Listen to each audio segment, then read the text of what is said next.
Hey everybody, Model Man here, and the site that I am looking at right now is www.modelermagic.com. Modelermagic. This is a site with a ton of reference of studio models across tons of different movies. What I happen to be looking at right now is in the Star Wars reference, and this is the original Red 2 on screen there. And this is a color comparison of the Hasbro toy from 2002 to what was really going on. I've already shown this ship compared to a studio scale resin model that was cast off various parts of the originals.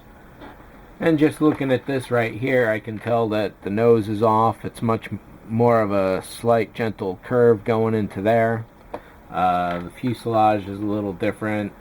Canopy sits a little too high, and so on and so forth, and those are pretty much expected, for me at least. And so, right off the bat, one thing they did do was color the nose and color the inside of the wings here on all four wings. And over here, of course, the inner sides are yellow. Here the very edge looks to be yellow, but it's not. And of course this is more of a brown on the goldish side of brown, as opposed to a very yellow gold. They skipped the gold bar around here, and I guess that goes right about as far as it should. So yeah, this whole area here should be yellow. They got yellow stripes right on these guns, but over here they set them back here rather than up there at like the far side. Let's take a look at another photo. So just flipping it around to the other side. Again, they skipped the gold bar. The torpedo tube is set too far ahead. But they did get the inner stripes right. And one thing that this Hasbro version needs is a plate in here to build up some of the area there. It looks like there's a bit of gold right up here and along the edge of the wing again, but none here on this guy. Looking at the back, they pretty much phoned the weathering job in.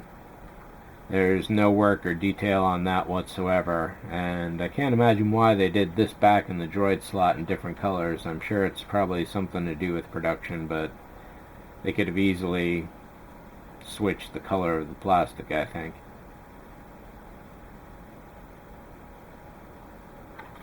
But essentially this kit toy definitely needs a full paint job to bring it into rights. Details here and there are decent enough at least,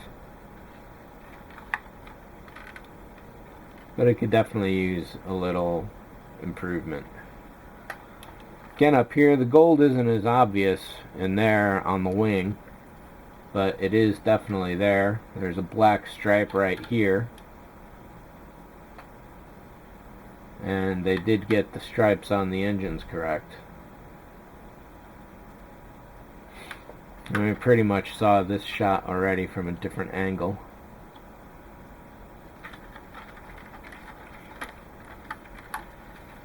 And again, this angle definitely shows off the gold along the cockpit there really nicely, and along this wing as well.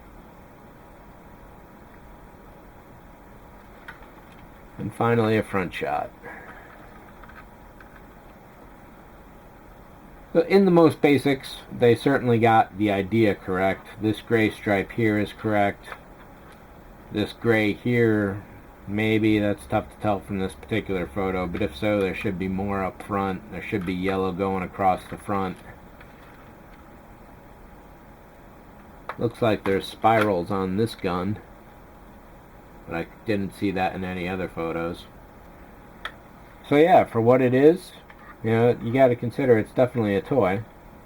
However, they did a basic good job with it, and with just a little love, an airbrush, maybe some putty here and there, some magnets for the wings to get those to shut close, I think you really could have a really nice X-Wing replica here. So that's it for this one. Thanks for watching as always. See ya. And that website again is modelermagic.com.